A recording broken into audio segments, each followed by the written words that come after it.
بسم اللہ الرحمن الرحیم۔ حضرات و خواتین، جیسے کہ آپ کے علم میں ہے کہ ہر ماہ کے دوسرے اتوار کو فکری موضوعات پر یہاں القرآن کورسز سینٹر میں درس قرآن منعقد کیے جاتے ہیں۔ آج کا درس قرآن بھی اسی سلسلے کی ایک کڑی ہے، اور آج کے ہمارے درس قرآن کا موضوع ہمارے معاشرے کو درپیش ایک انتہائی اہم مسئلے سے متعلق ہے۔ موضوع ہے دور جدید میں حلال اور حرام غذاؤں کا مسئلہ۔ آج کے ہمارے درس قرآن کے مدرس دارالعلوم کورنگی کے درجہ تخصص کے فاضل اور ممتاز عالم دین جناب مولانا مفتی محمد نجیب صاحب ہیں، اور حلال فوڈز کے اندر ان کی اسپیشلٹی بھی ہے۔ حلال فوڈز کے حوالے سے انہوں نے کئی بیرونی سفر بھی کیے ہیں، اور وہاں کے جو بیرون مسلم ممالک کے جو ٹیکنوکریٹس ہیں ان سے ان کا انٹریکشن بھی رہا ہے، اور کئی دورے کیے انہوں نے۔ ملیشیا کا کیا دورہ، ساؤتھ افریقہ کا کیا ہے، انگلینڈ کا کیا ہے۔ غرض یہ کہ اس حوالے سے ان کی ریسرچ اچھی خاصی ہے، اور اس درس قرآن میں آج جن پوائنٹس کو ریز کیا جائے گا وہ کچھ اس طریقے سے ہیں۔ نمبر 1، اسلام میں حلال و حرام کی حیثیت۔ نمبر 2، حلال حرام اور مشتبہ چیزوں کا فرق۔ نمبر 3، مشینی ذبیحے کی شرعی حیثیت۔ نمبر 4، کھانے پینے کی اشیاء میں کیمیائی اجزائے ترکیبی یعنی فوڈ انگریڈینٹس اور ایملسیفائرز کی شرعی حیثیت۔ نمبر 5، موجودہ حالات میں بحیثیت مسلمان حلال کی تلاش میں ہم کس چیز کے مکلف ہیں۔ نمبر 6، حلال کو رواج دینے میں ایک مسلمان کا کیا کردار ہونا چاہیے۔ میں جناب مفتی صاحب سے گزارش کروں گا کہ درس قرآن کریم کا آغاز فرمائیں۔ آج کے درس قرآن میں درس قرآن جب اختتام پذیر ہوگا تو سوالات کا بھی سلسلہ رکھا گیا موضوع سے متعلق، تو جن حضرات کو اشکالات درپیش ہوں ہمارے یہاں سے پیپرز دیے جائیں گے، ان پر سوالات لکھ کر دیے جا سکتے ہیں۔ ان سوالات کے جوابات حضرت مفتی صاحب دیں گے۔ جزاکم اللہ۔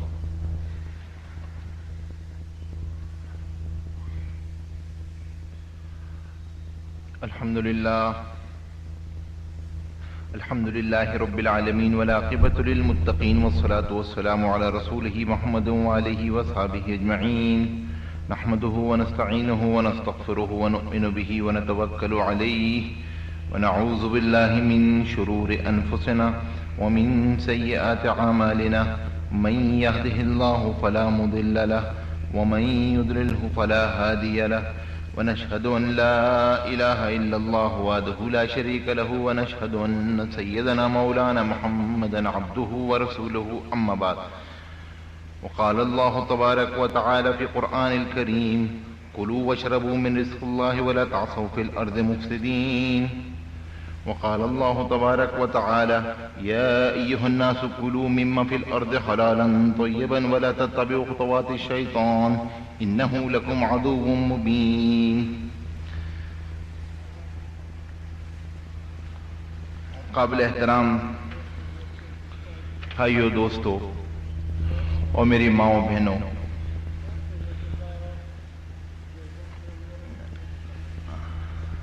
قبل اس کے کہ میں اپنے اصل موضوع کا آغاز کروں، اس سے پہلے چند بنیادی باتیں عرض کرنا ضروری سمجھتا ہوں۔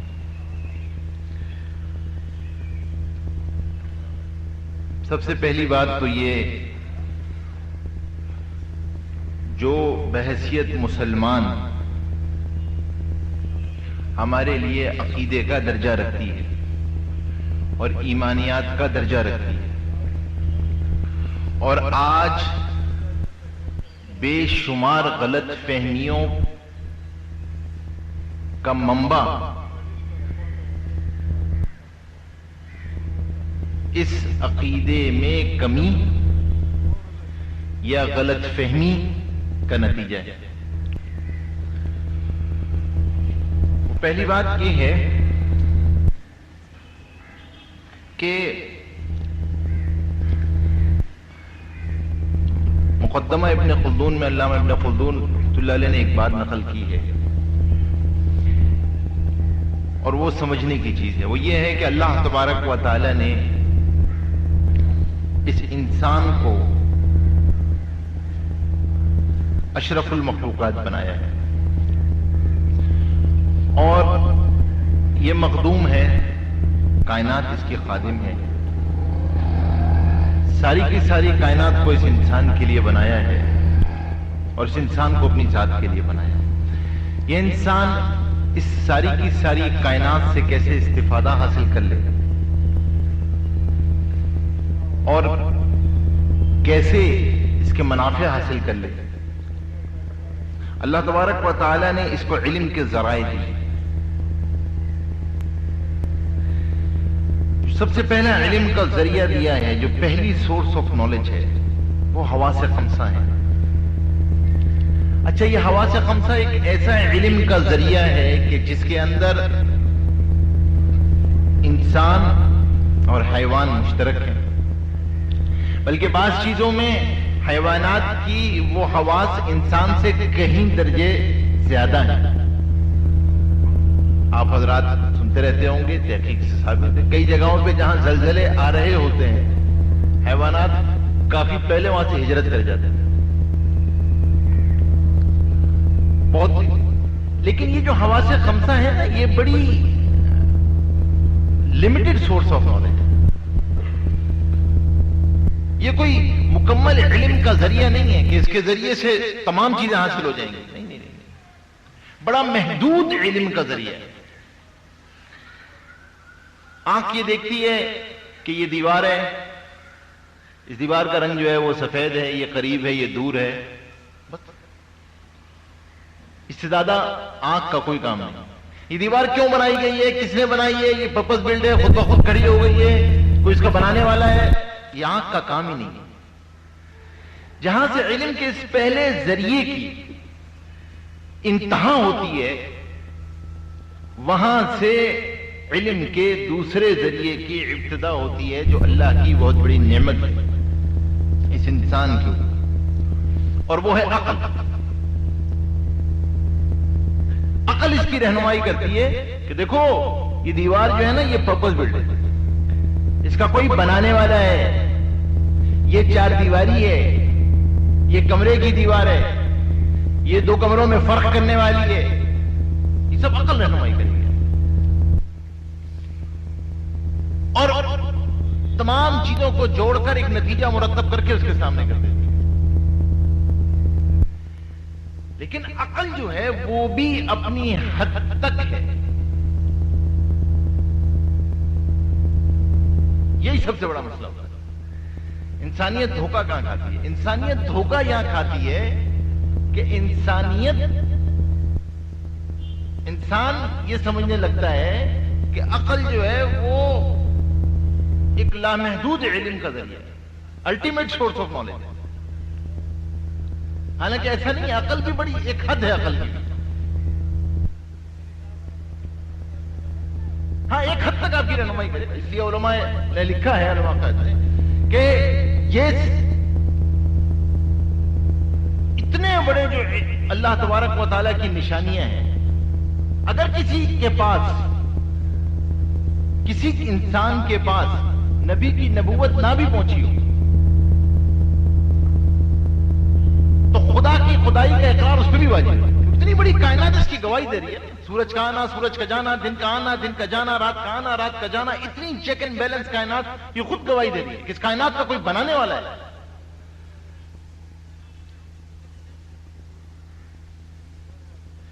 لیکن کہاں آ کے اس کے گھٹنے، وہ اپنے گھٹنے ٹیک جاتی ہے، گھٹنے یہاں ٹیک جاتی ہے کہ یہ تو صحیح ہے کہ کائنات کا بنانے والا ہے. کائنات کے بنانے والے نے اس کو بنایا کیوں ہے؟ وہ آپ سے چاہتا کیا ہے؟ وہ اس وقت ناراض ہے، وہ اس وقت خوش ہے، وہ راضی ہے؟ موت کس چیز کا نام ہے؟ زندگی کس چیز کا نام ہے؟ حیات بعد الموت کیا چیز ہے؟ برزخ کیا چیز ہے؟ عقل اس کو بتانے سے قاصر ہے. عقل اس کو بتانے سے بالکل قاصر ہے. اس کا عقل کے پاس کا کوئی جواب نہیں.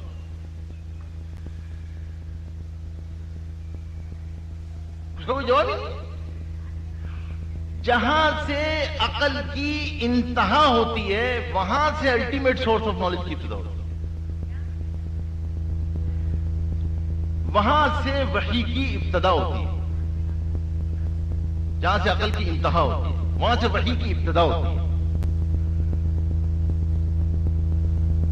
اور وہی یہ بتاتی ہے کہ دیکھو دیکھو دیکھو دیکھو دیکھو اس کائنات کا کوئی بنانے والا ہے. کسی نے اس کائنات کو بنایا ہے.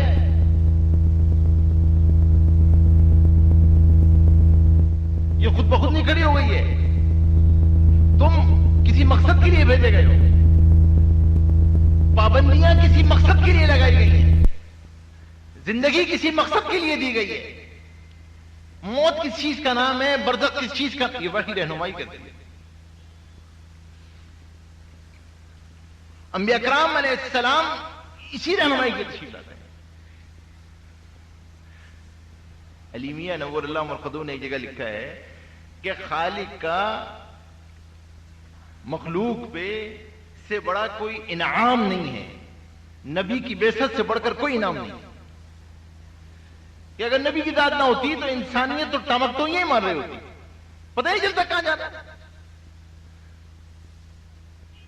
نبی جو ہے نا وہ آ کر اس کی ویژننگ کرتا ہے. دیکھو دیکھو دیکھو دیکھو دیکھو دیکھو تمہیں کوئی زندگی دے کر بھیجا گیا ہے. تھوڑی دیر کے لیے بھیجے گئے ہو. کچھ پابندیاں ہیں اس کے اندر رہ کے زندگی گزار لو پھر آگے آسانیاں ہیں. سختی تو ہے ہی نہیں. دین سختی کا تو نام ہی نہیں ہے. دین تو نام ہے پابندیوں کا. ہمارے استاد نے فرمایا کہ دین سختی کا نام ہوتا تو اللہ تعالیٰ فرماتے کہ الٹے کھڑے ہو کے نماز پڑھو. یہ نہیں فرمایا الٹا کھڑے ہو کے نماز پڑھو. ہاں پابند ہے. کچھ کھانا ہے کچھ نہیں کھانا ہے. کچھ پہننا ہے کچھ نہیں پہننا ہے. کچھ بولنا ہے کچھ نہیں بولنا ہے. کچھ سننا ہے کچھ نہیں سننا ہے. کچھ دیکھنا ہے کچھ نہیں دیکھنا ہے. پابندی ہے. نام ہے ان پابندیوں کا. اور اس لیے بتایا پابندیوں کو کہ بھائی تم ہوئی مسافر, ہوئی تھوڑی دیر کے لیے آئے, تو منزل پہ ہوئی نہیں نا. اور یہ اتنا بڑا فلسفہ ہے, میں آپ کو بتاؤں کہ اسلام کا کوئی نظام, چاہے وہ معاشی نظام ہو چاہے وہ سیاسی نظام ہو, اگر یہ فلسفہ آخرت کو درمیان سے نکال دیا جائے تو کوئی نظام کھڑا ہی نہیں ہو سکتا. اور یہ وحی کے بغیر سمجھ میں نہیں آتا. یہ سمجھ میں نہیں آتا اس کو. یہ سوچ کے بابا ہم سب مسافر ہیں یا تھوڑی دیر کے لیے ہیں, یہ ٹرانزٹ ہے, تو سوچ ہی مختلف ہوتی ہے نا. اللہ اکبر. مسافر کی تو سوچ ہی مختلف ہوتی ہے. وہ آدمی جو یہ سمجھے کہ میں مقیم ہوں اس کی سوچ مختلف, اس کا حوصلہ مختلف. مسافر کی سوچ مختلف, اس کا حوصلہ مختلف, اس کا صبر, اس کا برتنا, اس کا برداشت کرنا, اس کا وہ تو بہت ساری چیزیں چھوڑ جاتا ہے. بابا کوئی مسئلہ نہیں ملا کوئی بات نہیں, منزل پہ جا کے آرام کر لیں. نہیں ملی سیٹ کوئی مسئلہ نہیں, کھڑے ہو کے چلے جائیں گے نا. بابا سفر ہی ہے نا, آدمی برداشت کرتا ہے. جب یہ سمجھ رہا ہوتا ہے کہ مسافر سمجھ جائے کہ میں مقیم ہوں, پھر تو لڑتا ہے مجھے کیوں نہیں ملا, مجھے ملنا چاہیے تھا.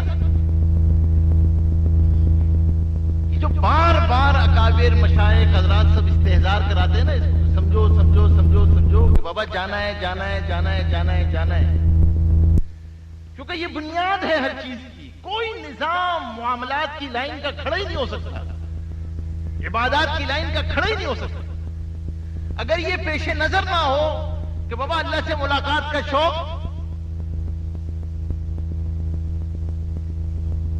اللہ کا خوف، تو وحی کہ یہ جو بنیاد ہے یہ اصل ہے.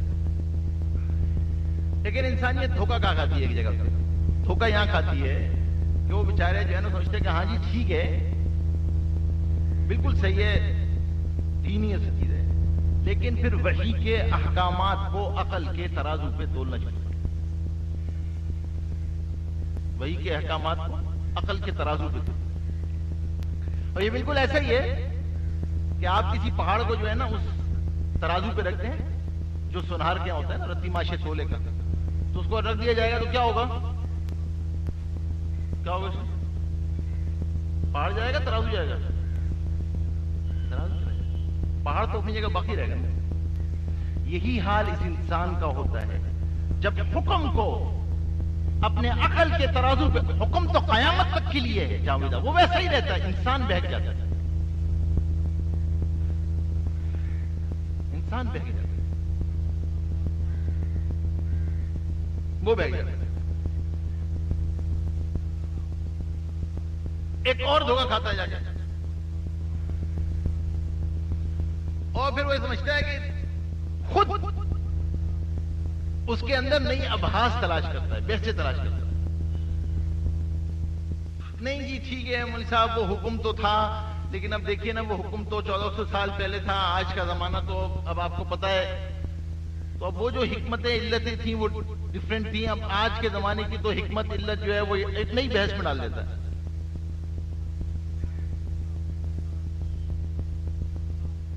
نئی بحث میں ڈال دیتا ہے. اور یہیں سے خرابی پیدا ہوتا ہے. حکم کو حکم سمجھنا اور یہ سمجھنا کہ خیر اسی میں جو احکم الحاکمین نے میرے لیے جائز قرار دیا، خیر اسی میں.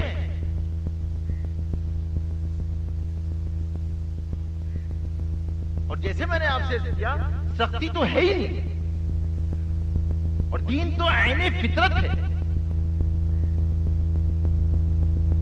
عین فطرت ہے. اس میں کوئی چیز خلاف فطرت نہیں ہے. ہاں انسان پریشانیاں اس وقت پیدا کرتا ہے جب زندگی فطرت سے ہٹ کے گزارنا شروع ہو جاتا ہے. جب وہ فطرت سے ہٹ کے ماحول میں زندگی گزارتا ہے تو ماحولیات کے مسائل پیدا ہوتے ہیں، انوائرمنٹل کرائسس پیدا ہوتے ہیں. اور جب وہ معاملات میں چلتا ہے فطرت سے ہٹ کے تو معاشی مسائل پیدا ہوتے ہیں. اور کھانے پینے کی اشیاء میں جب فطرت سے ہٹتا ہے تو بے شمار طبی مسائل پیدا ہونا شروع ہو جاتا ہے. تو اللہ تبارک و تعالی نے جو یہ غذا کہ اس کو حدود دی کہ یہ کھانا یہ نہیں کھانا، اس میں کیونکہ یہ انسان مخدوم کائنات تھا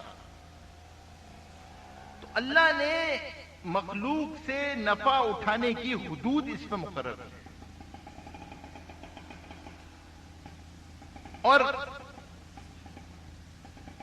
غذا کا درجہ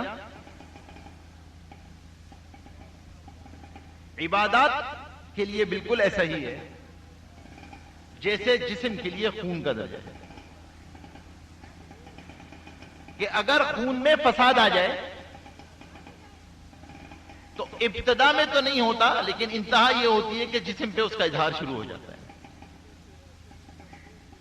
اسی طرح جب غذا میں فساد آنا شروع ہوتا ہے اور وہ فساد خدا نخواستہ حرام کی لائن کا ہوتا ہے تو ابتداءً عبادات سے کیفیات ختم ہوتی ہیں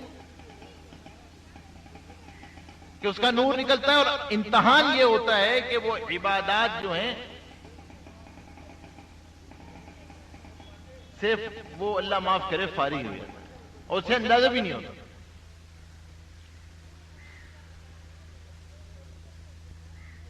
اللہ تبارک و تعالی نے حلال جہاں استعمال فرمایا،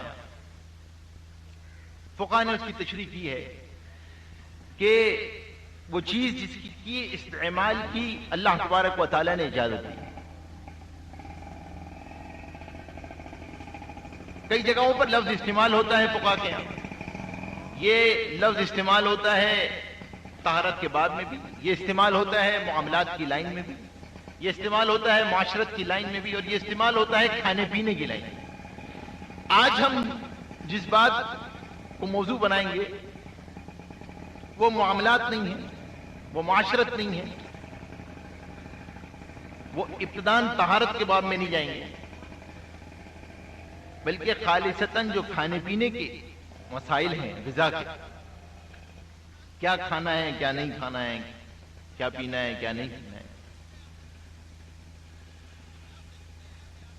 اور اہمیت اس کی بہت.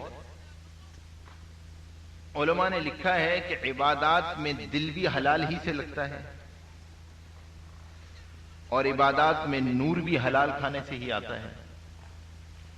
اور جب تک آدمی حلال پہ رہتا ہے تو یہ مستجاب الدعوات بھی رہتا ہے، اس کی دعا بھی قبول ہوتی رہتی ہے، اور گناہ سے اس کا دل گھبراتا رہتا ہے. اور جوں آدمی حرام پہ پڑنا شروع ہو جاتا ہے سب چیزیں اس کے برعکس ہونا شروع ہو جاتی ہیں، سب چیزیں اس کے برعکس ہونا.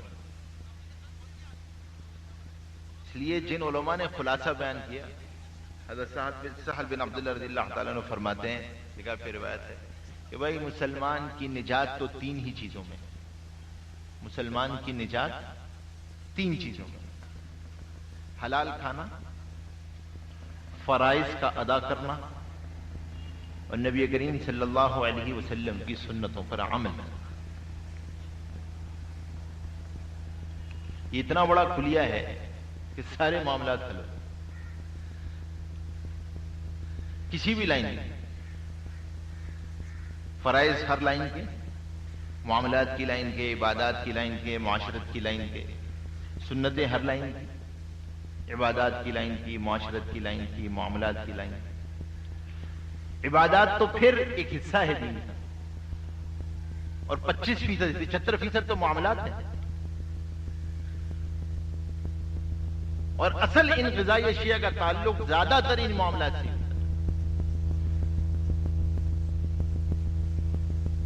اور ہے بہت اصل معاملات کی اونچ نیچ معاملے کو بڑی گڑبڑ کر دیتی ہے.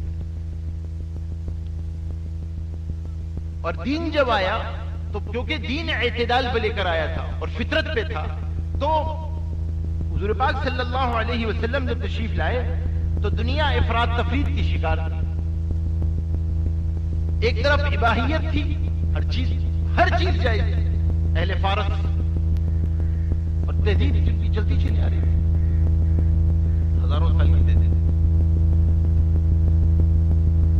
اور ایک طرف جو ہے وہ ہندوستان، اور ایسا کہ وہاں کوئی چیز نہیں جائز، ہر چیز اپنے اوپر حرام کی ہوئی، ہر چیز اپنے اوپر حرام کی ہوئی. زندگی گزر جائے، کسی نے اپنے اوپر پانی ڈالنا حرام کر لیا تو کبھی پانی نہیں ڈالا، ہاتھ نہیں لگایا ساری زندگی. ایسی افراد تفریح. اور یہی اہل کتاب میں تھا کہ انہوں نے بعض چیزیں اپنے اوپر حرام کر لی. تو حضور پاک صلی اللہ علیہ وسلم نے اعتدال کو پیش کیا.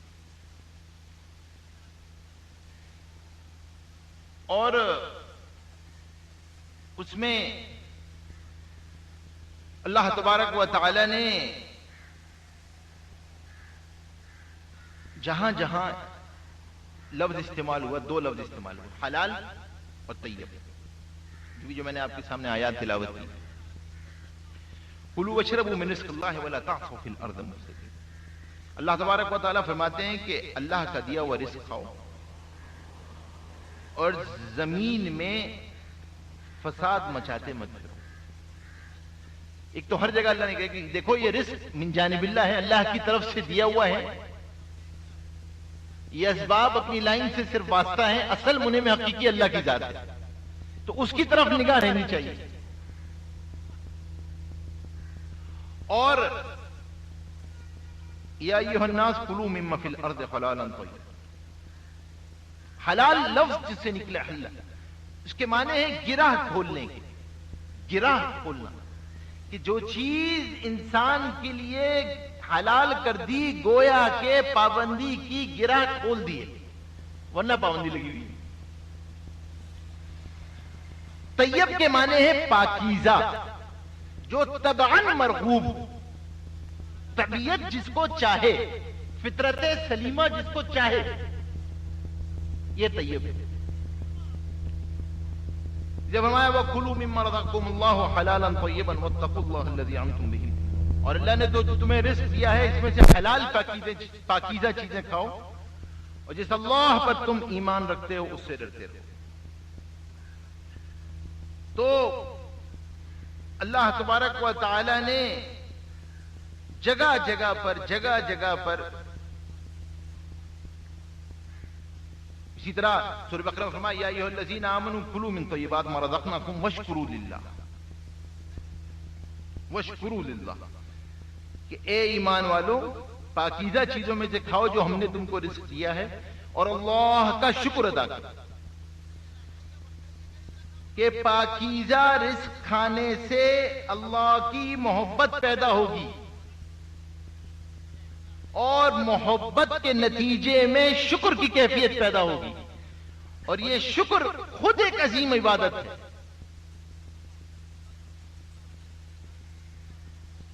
کہ اللہ نے تم کو وہ لذتیں جو طبعاً مرغوب تھیں، بظاہر طبیعت کا حصہ لگتی تھیں، اللہ نے تمہارے لیے اس کو کھانا حلال کر دیا،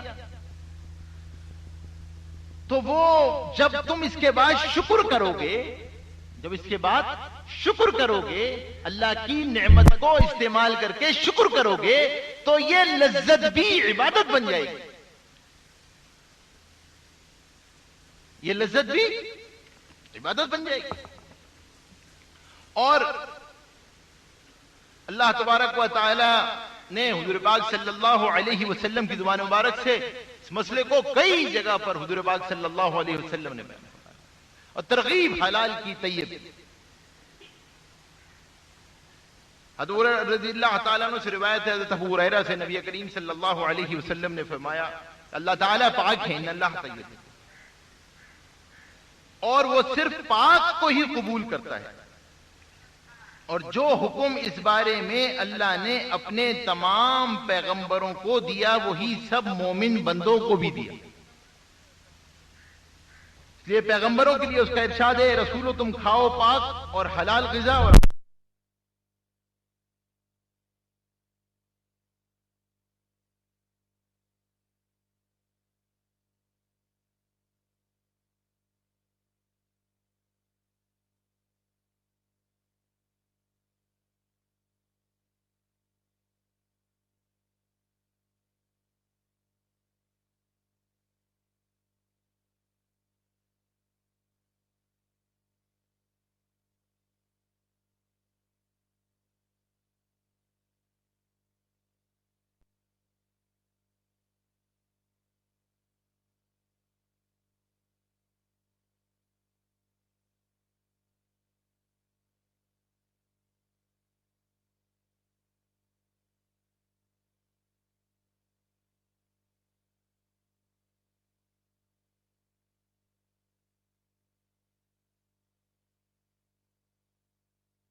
صالح میں خوب جانتا ہوں تمہارے اعمال. اور اہل ایمان کو مخاطب کر کے اللہ نے کیا فرمایا کہ اے ایمان والو تم ہمارے رزق میں سے حلال اور طیب کھاؤ. اس کے بعد نبی کریم صلی اللہ علیہ وسلم نے فرمایا، ایک ایسے آدمی کا ذکر فرمایا کہ جو طویل سفر کر کے کسی مقدس مقام پہ ایسی حالت میں جاتا ہے کہ اس کے بال پراگندہ ہیں، جسم اور کپڑوں پہ گرد و غبار ہے، سفر کی مشقتیں جسم پہ طاری ہیں، اور آسمان کی طرف ہاتھ اٹھا کے دعا کرتا ہے، اے میرے رب، اے میرے رب، اے میرے رب، یا رب یا رب یا رب. لیکن اس کا پینا حرام، اس کا لباس حرام، اور حرام غذا سے اس کی نشونما ہوئی. تو نبی کریم صلی اللہ علیہ وسلم نے فَأَنَّى يُسْتَجَابُ لِذَلِكَ، تو ایسے آدمی کی دعا کیسے قبول ہو؟ مقدس مقام، سفر کی مشقت کی، کہ مسافر کی دعا تو ویسے ہی قبول ہوتی، سب کچھ طاری، اور وہ ہاتھ اٹھا کے دعا کر رہا ہے. تو نبی کریم صلی اللہ علیہ وسلم نے فرمایا فَأَنَّى يُسْتَجَابُ، کیسے قبول ہوگی کہ اس کا کھانا حلال نہ، اس کا پینا حلال نہیں، اس کا پہننا حلال نہیں، اس کے جسم کی نشونما حلال سے نہیں ہوئی. فَأَنَّى يُسْتَجَابُ. اس لیے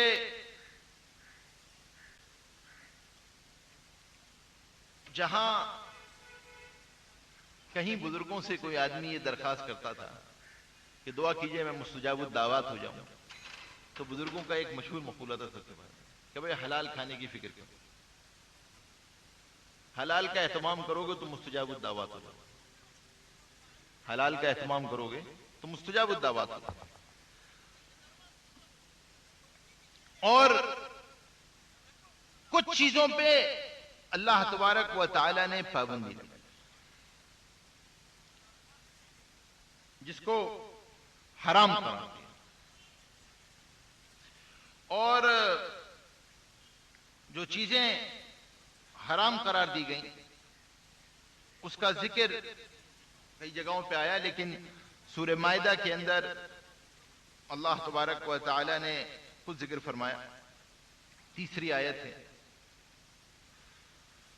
سورہ بقرہ میں بھی ذکر ہے جہاں پہ اللہ تبارک و تعالی نے حصر کے ساتھ فرمایا انما حرم علیکم المیتۃ والدم ولحم الخنزیر، لیکن سورہ مائدہ میں تفصیل کے ساتھ بیان فرمایا فما حرمت علیکم المیتۃ والدم ولحم الخنزیر وما احل لغیر اللہ بہ، کہ اللہ تبارک و تعالی جو چیز تم پر حرام کی گئی اس میں سب سے پہلی چیز جو ذکر فرمائی وہ میتہ ہے. میتہ عربی زبان میں کہتے ہیں مردہ جانور، مردار. اور فقہ نے تعریف یہ کی ہے کہ ہر وہ جانور جو شرعی طریقے پہ ذبح کیے بغیر مر جائے وہ کیا ہے؟ میتہ ہے. ایکسیپشنز 2 ہیں جو حدیث سے ثابت ہیں. حدیث فرمایا مردار جو ہیں وہ تم پر حرام ہے سوائے 2 چیزوں، ایک مچھلی اور دوسرا ٹڈی، یہ 2 حلال. کہ مچھلی کو ذبح کی ضرورت نہیں، وہ ماشاءاللہ اللہ چاہے ہمارے یہاں اسٹیمپ لگنا ہوتی ہے نا تو ٹھک ٹھک ٹھک ٹھک، وہ میں نے دیکھا تو ایک دفعہ جو ہے نا وہ چائنا سے جو ہے نا وہ ٹونا امپورٹ ہو رہی تھی، تو وہ ٹونا کے ڈبے پہ جو ہے نا اس پہ بھی لکھا ہوا الذبیحۃ بطریقۃ الاسلام، اس میں بھی ذبح کا اسٹیمپ اس نے لگایا. اس نے سوچا ہوگا شاید حلال کا یہ اسٹیمپ ہے، اس نے کہا یہ بھی لگا دو. اور وہ مچھلی کا ڈبہ ٹن اس پہ لگا ہوا اسٹیمپ لگا ہوا ذبح کی ہوئی شرعی طریقے سے. تو اس کے لیے ذبح کی اجازت نہیں. والدم، اور اس کے اندر ایک اور چیز مردار کے اندر یہ بھی ہے کہ اگر ذبح شرعی سے پہلے زندہ جانور کا کوئی حصہ کاٹ لیا جائے، جو زمانہ جاہلیت میں بعض مکہ والوں اور مدینہ والوں عربوں کی عادت تھی کہ وہ بھیڑ کی چکی کاٹ لیا کرتے زندہ بھیڑ، تو اگر ذبح شرعی سے پہلے زندہ جانور کا کوئی حصہ کاٹ لیا گیا تو وہ مردار ہے، اس کا کھانا حرام ہے. ہاں جو اس کی کھال ہے سور کے علاوہ وہ دباغت سے پاک ہو جائے گی. وہ اگر ٹیننگ کے پروسیس سے گزر گئی، وہ اگر دباغت کے پروسیس سے گزر گئی تو وہ پاک ہو جائے گی. ٹھیک ہے. جہاں لفظ میں استعمال کروں گا کھانے پینے کے لیے، وہاں لفظ استعمال ہوگا حلال. پاک یہ کہ لگنے سے کوئی خارجی استعمال میں آپ کا جسم ناپاک نہیں ہوگا. جب پاک کہہ رہے ہوں گے تو اس کا مطلب یہ نہیں کہ ہر پاک چیز حلال بھی ہے. ٹھیک ہے. اور تیسری چیز فرمائی دم، جو حرام ہے. اور دم سے مراد دم مسفوح، بہتا ہوا خون. اس کی ذبح کے وقت جو خون بہ رہا ہوتا ہے وہ خون حرام. وہ لگ جائے تو کپڑا بھی نہ. ہاں وہ خون جو گوشت کی ذبح ہونے کے بعد بوٹیوں کے اندر رہ جاتا ہے، بعض اوقات ہمیں پکاتے ہوئے وہ ظاہر ہوتا ہے، تو وہ چونکہ دم مسفوح نہیں ہے اور ذبح شدہ جانور ہے تو وہ حرام ہے. اور یہاں پر بھی مستثنیات ہیں، دو ایکسپشن، ایک جگر اور ایک تحال تلی. یہ دو چیزیں بظاہر تو جمع ہوا خون ہے، لیکن حضور پاک صلی اللہ علیہ وسلم نے دونوں کو حلال کرا کہ یہ دونوں کے دونوں جو ہیں وہ حلال ہے. اور ولحم الخنزیر، لحم سے مراد پورا بدن ہے، سور کا ہر جز ناپاک اور نجس العین.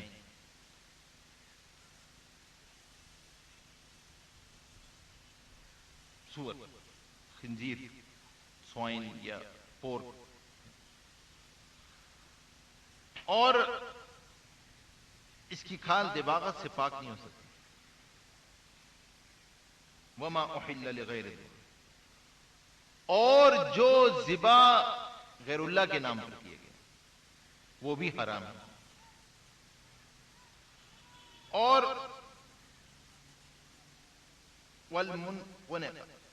انخناق کہتے ہیں گلا گھونٹنا. کسی جانور کو گلا گھونٹ کر مار دیا گیا، یا جو جانور کے گلے میں رسی بندھی ہوئی تھی اسے اتنی زور سے کھینچا کہ جانور مر گیا،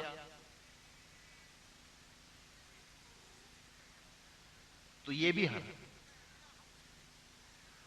والموقوذہ، جس جانور کو لاٹھی یا پتھر مار کر ہلاک کر دیا.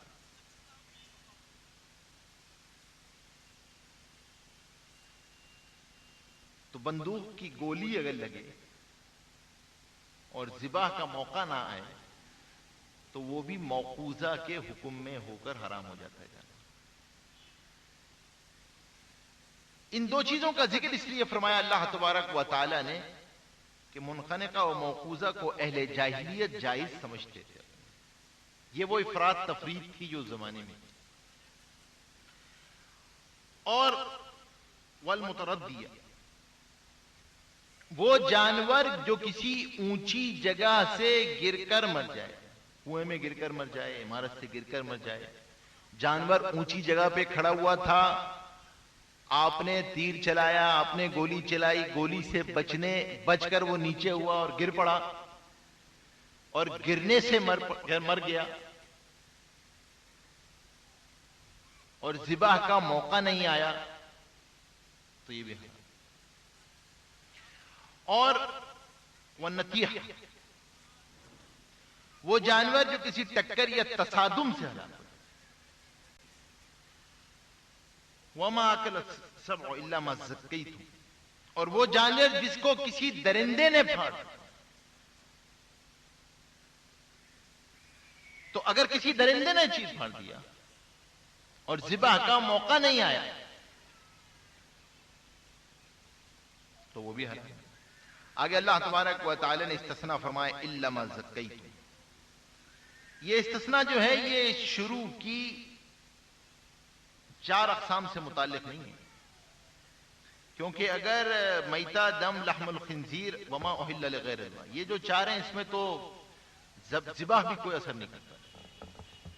یہ ہے اس کے بعد سے متعلق کہ اگر کوئی چیز گلا گھٹ کے مرنے والی ہو رہی تھی، یا لاٹھی لگ گئی تھی، یا اوپر سے گر پڑی تھی، اور یا گاڑی سے ٹکر لگ گئی، جانور حلال تھا، معقول اللحم تھا، اور اس میں ابھی زندگی کے آثار باقی تھے،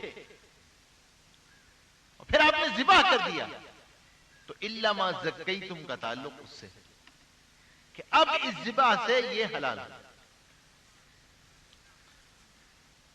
اور اگلی چیز جو بیان فرمائی، اور یہ اس لیے یہ جو حرمت ہے نا، یہ علماء نے حکمت مصالح لکھی ہیں، خلاصہ سب کا یہی ہے کیونکہ دین فطرت پہ تھا، اور میتہ کا منع فرمایا کیونکہ طبع سلیم الفطرت چیز مردار سے نفرت کرتی ہے، وہ مردار کو کھانا پسند ہے، اور طبعاً بھی اس کے نقصانات ہیں، طبعاً نقصانات ہیں. آج تو یعنی مقالے کے مقالے لکھے جا رہے ہیں کہ دنیا کے اندر کتنے بڑے نقصانات پیدا ہونے والے ہیں جب سے یہ مردار فیڈز میں شامل ہونا شروع ہو. اس کے طبی نقصانات کیا کیا ہیں. تو جن جانوروں کو منع فرمایا ان کا گوشت یا تو انسان کے لیے مضر تھا، یا تو جسمانی طور پہ مضر تھا، یا روحانی طور پہ مضر تھا، یا اس کے جسم کے لیے خطرے کا باعث تھا، یا اس کے ایمان کے لیے خطرے کا باعث تھا. اور جہاں جہاں پہ نہ جسمانی مضرت تھی نہ روحانی مضرت تھی تو وہ اللہ نے طیب اور حلال کر، وہ طیب اور حلال. حرام میں ایک اور چیز جو اہم تھی وہ اللہ تبارک و تعالی نے وہ تھی شراب. ما یا ایھا الذین آمنوا انما الخمر والمیسر والانصاب والازلام رجس من عمل الشیطان فاجتنبوه لعلکم تفلحون. رجس من عمل الشیطان، کہ اس کی حرمت آئی اور فرمایا کہ یہ شیطان کے کاموں میں سے ہے، اور فرمایا شارب الخمر ایسا ہے جیسے بت کو پوجنے والا، شراب پینے والا ایسا ہے. اور حدیث میں لعنت فرمائی شراب پینے والے پہ،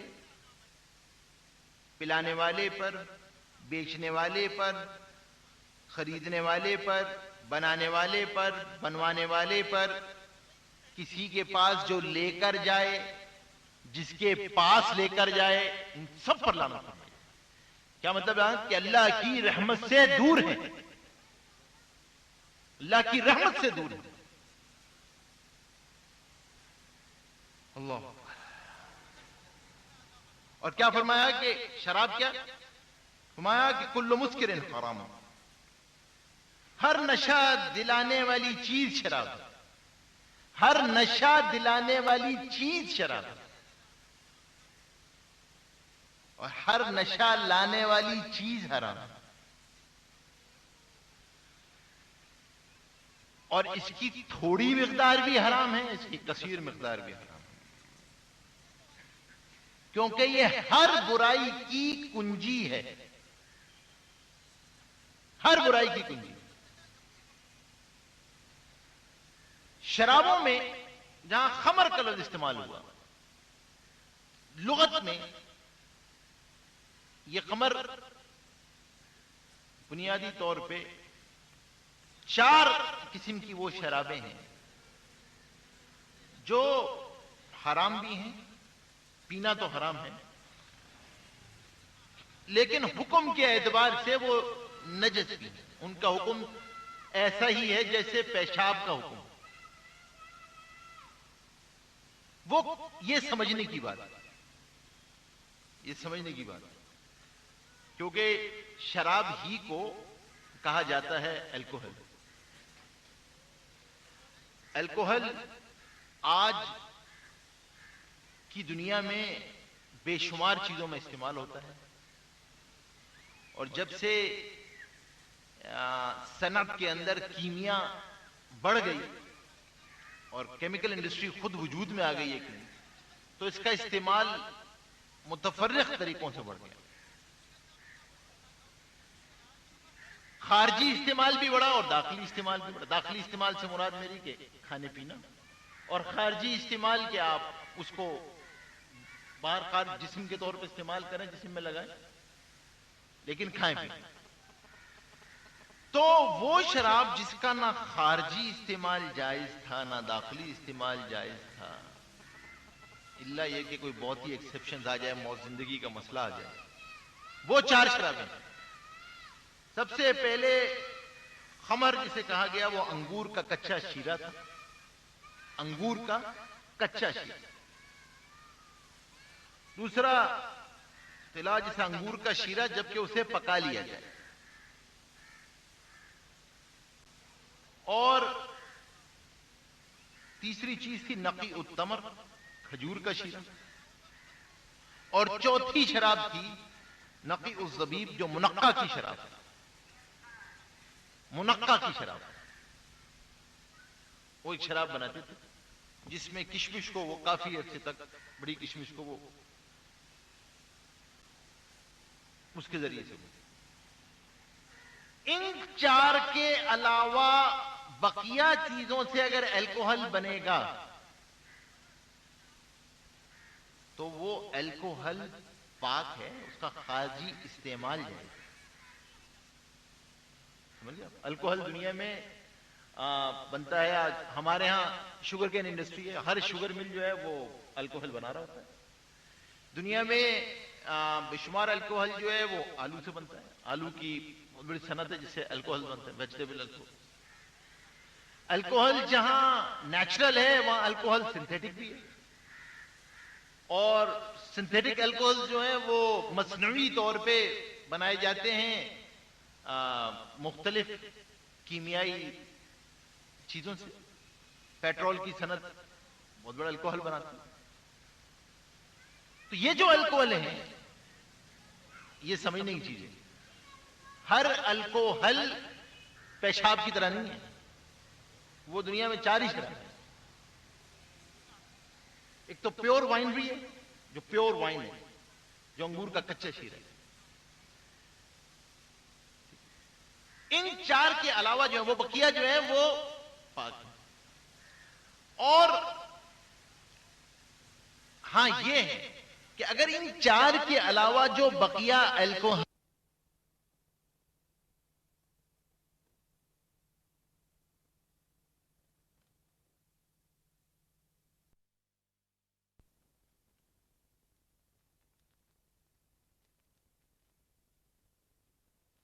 اللہ پہ ذبح کیا گیا ہوں، اسے اللہ تبارک و تعالی نے فرمایا وہ جانور وما ذبح علی النصب، جو کسی بت پہ چڑھایا گیا. اور 5 آخری چیز جو 11ویں چیز جو حرام ہوتا ہے وہ شراب. اور شراب کی خاص طور پہ 4 اقسام جو نجس ہے. پینا تو ہر شراب کا حرام ہے پینا، استعمال کے اعتبار سے تقسیم 2 قسم پر. تو یہ بنیادی چیز تھی. اس کے بعد جو اصل مسئلہ ہے وہ یہاں آ کر جب یہ، جیسے میں نے آپ سے عرض کیا، 17ویں صدی کے بعد مسائل اس وجہ سے بڑھ گئے کہ جب صنعت انڈسٹریز میں انوالو ہوئی، بلکہ اس کو انڈسٹری نے آسان تعبیر یہ کہی ہے کہ جب کھانا فطرت سے ہٹ کے مصنوعیت کی طرف چلتا چلا گیا، اور وہ جتنا مصنوعی ہوتا چلا گیا مسائل بڑھتے چلے گئے. آج ساری دنیا ایک چیز تو متفق ہے کہ دنیا کھانے کو سادہ کر لو سارے مسائل حل ہو جائیں گے.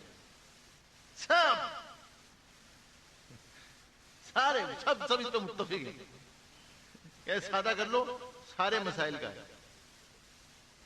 سارے مسائل کا ہے. سادہ کھاؤ گھر کا کھاؤ. مسائل کا حل تو ایک ہی، سادہ کھاؤ گھر کا کھاؤ. ورنہ مسئلے تو ہیں. تو اب جب یہ مسائل پیدا ہوئے تو اس میں افراط تفرید پیدا ہوئی. افراط تفرید کیا پیدا ہوئی کہ ایک طبقہ وہ آیا کہ اس نے تو ان کے ہر چیز ہی حلال تھی، کوئی مسئلہ ہی نہیں. ذبح سے کہیں کہ بھائی ذبیہ، اور ان کا ذبح کی ضرورت نہیں تو آپ بسم اللہ پڑھیں اور کھا لیں. ایک طبقہ وہ آیا کہ ان کے ہر چیز میں شبہ تھا، ہر چیز حرام، ہر چیز میں شبہ، ہر چیز حرام. جس میں شبہ ہے وہ حرام ہو جائے، اور حرام ہو گیا نہیں کہ اپنی ذات پہ روکیں، وہ دوسروں کو بھی روکنا شروع کر دیں. ایک طبقہ ہے ہمارے یہاں بھی آتے رہتے ہیں، ایس ایم ایس آ گئے، یہ چیزیں استعمال نہ کریں. 500 آدمیوں کے پاس ایسے میں اگلے 500 نے اگلے 1500 کو بھیج دیا، 1500 نے اگلے 2000 کو بھیج دیا. اب کوئی تحقیق نہیں ہے پیچھے کیا ہو رہا ہے، کیسے، کچھ نہیں پتا.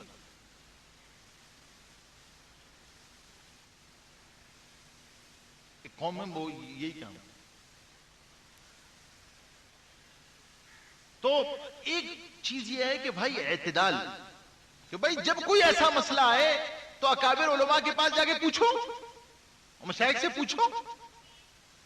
اپنی عقل لگانے کی کیا ضرورت ہے؟ بھائی مفتیان کرام کے پاس جاؤ، ان سے پوچھو جا کے یہ مسئلہ ہے اور یہ چیز ہے، آپ بتاؤ اس کو. دیکھو بھائی میں آپ کو ایک اسکول کلیہ بتا دوں، مزید آپ کو دوبارہ بھی اس کلیہ کے اوپر بتاؤں گا. یہ بڑا اصول ہے بنیادی کہ دیکھو گوشت کے علاوہ کھانے پینے کی تمام اشیاء میں اصل حلت و اباحت ہے. گوشت کے اندر اصل حرمت ہے جب تک ذبح ثابت نہ ہو جائے، چاہے وہ معقول اللحمی کیوں نہ ہو. ذبح ثابت ہونا چاہیے کہ ہاں یہ ذبیحہ ہوا ہے. لہذا جب تک کسی چیز کے بارے میں یقین کامل نہ ہو جائے آپ کو کہ اس کے اندر حرام اجزاء ترکیبی پڑے ہوئے ہیں اور وہ حرام اجزاء ترکیبی اپنی اصل حیت میں قائم ہے اور ان کی اصل حیت تبدیل بھی نہیں ہوئی ہے، کوئی کیمیکل چینج بھی واقع نہیں ہوئی ہے، وہ اپنی جگہ پر ہیں، تو جب تک ان کو بھائی ناجائز اور حرام نہ کہو، جب تک کسی مفتی سے جا کے اس کی تصدیق نہ کرو.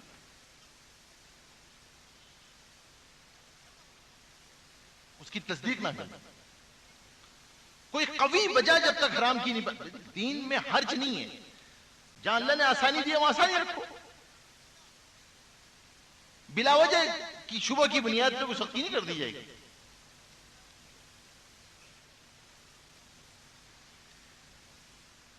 اس کے اندر جانوروں کے اندر جو اصل چیز ہے کہ اللہ تبارک و تعالی نے اب جانور حلال جو چیزیں ہوئیں اس کے اندر 3 اقسام تھی بنیادی طور پہ. نباتات تھے، جمادات تھے، حیوانات.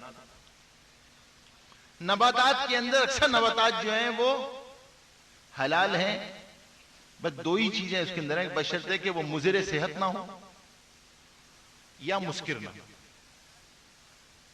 نشہ آور نہ ہو اور صحت کے لیے مضر ہے، ورنہ نباتات حلال. اگر صحت کے لیے مضر ہے وہ نباتات، پلانٹس اینڈ ویجیٹیبل کوئی صحت کے لیے مضر ہے پھر تو وہ حرام ہے، ورنہ جمادات کے اندر بھی اصل یہی. پتھروں ہم کھاتے ہیں نا، سالٹ کیا چیز ہے؟ نمک کھا دیں تو اس کے اندر یہ دیکھا گیا کہ اگر وہ مضر صحت ہے یا نشہ آور تو پھر یہ دیکھا جائے گا کہ اگر تو وہ بطور دوا کے استعمال ہو رہا ہے اور کسی طبیب نے بتایا ہوا ہے تو اس کا کھانا حلال ہے. بعض کشتے، بعض ادویات، بعض چیزیں ایسی ہوتی ہیں جس میں پتھر استعمال ہوتا ہے، سونا استعمال ہو رہا ہوتا ہے، چاندی استعمال ہو رہی ہوتی ہے، موتی استعمال ہو رہے ہوتے ہیں، اطباء اس کو استعمال کرتے ہیں تو صحیح. اور جو بری جانور ہیں، جانور جو عام طور پہ ایک تو وہ ہیں جن کے اندر خون ہوتا ہی نہیں اور ما لیس لہ دم اصلا، ان کے اندر خون نہیں ہوتا، جیسے مکھی ہے، مکڑی ہے، تتلی ہے. یہ جانور پاک ہیں. خارجی استعمال اگر کوئی کرنا چاہے، ان سے کوئی ایسی دوا جو خارجی استعمال کے لیے بنے، کوئی چیز ہو تو خارجی استعمال تو جائز ہے، لیکن سب حرام ہیں سوائے ٹڈی کے. کھانا سب کا حلال سوائے ٹڈی کے، وہ حلال. اور دوسرا وہ ہے کہ جن کے اندر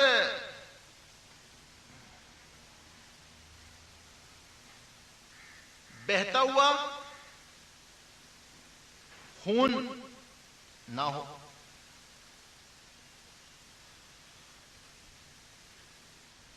مالائی سر ہونا. اور تیسری چیز وہ ہے کہ جس کے اندر بہتا ہوا خون، جن کے اندر بہتا ہوا خون ہوگا پھر اس کی آگے جو ہے وہ اقسام دو قسم کی ہیں. ایک معقول اللحم ہے، غیر معقول اللحم ہے. ایک وہ ہے جن کے گوشت کھانے کی اللہ نے اجازت دی، اور ایک وہ ہے جن کا گوشت کھانے کی اللہ نے اجازت نہیں دی. جن کا گوشت کھانے کی اجازت دی ہے ان کا گوشت بھی کھانے کی اجازت ایک شرط کے ساتھ ہے، اور وہ شرط ہے ذبح، ذبیحہ. اور ذبیحہ بھی کسی مسلمان،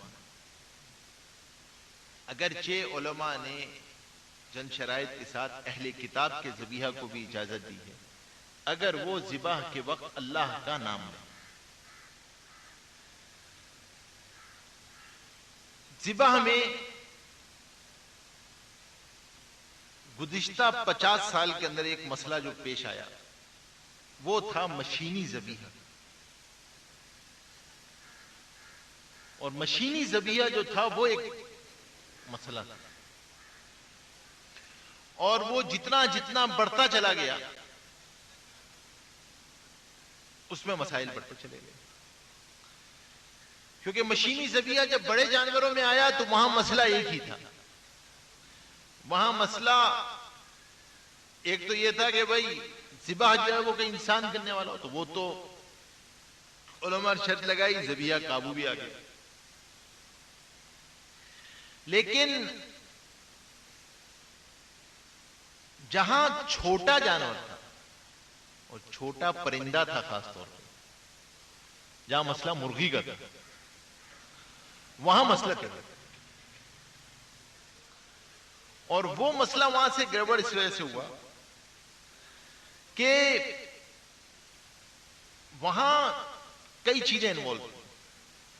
سب سے پہلے انہوں نے یہ کیا کہ انہوں نے کیونکہ ہوتا یہ تھا کہ ٹرک ان لوڈ ہوتا ہے اور ان لوڈ آ کر جو ہے وہ مرغیاں بیلٹ پہ چڑھ جاتی ہیں اور وہ بیلٹ چلتی رہتی ہے، اور آگے جا کر جو ہے وہ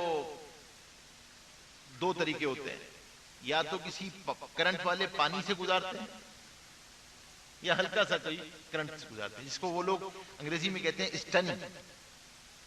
تو اس کی اسٹننگ کرتے ہیں. اور اس کے بعد اسٹننگ کے بعد پھر آگے جو ہے وہ ایک بلیڈ لگا ہوا ہوتا ہے جس سے وہ مرغی گزر رہی ہوتی ہے.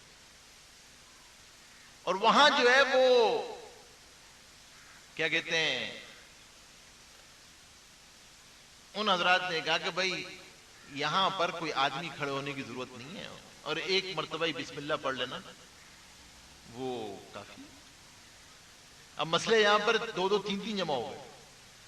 ایک مسئلہ تو یہ جمع ہو گیا کہ بھائی یہ جو اگر خدا نہ خواستہ یہ کرنٹ کا وولٹیج ہی بڑھ گیا تو بلیڈ سے پہنچنے تک پہلے ہی وہ مرغی جو ہے وہ مر گئی تو مسئلہ.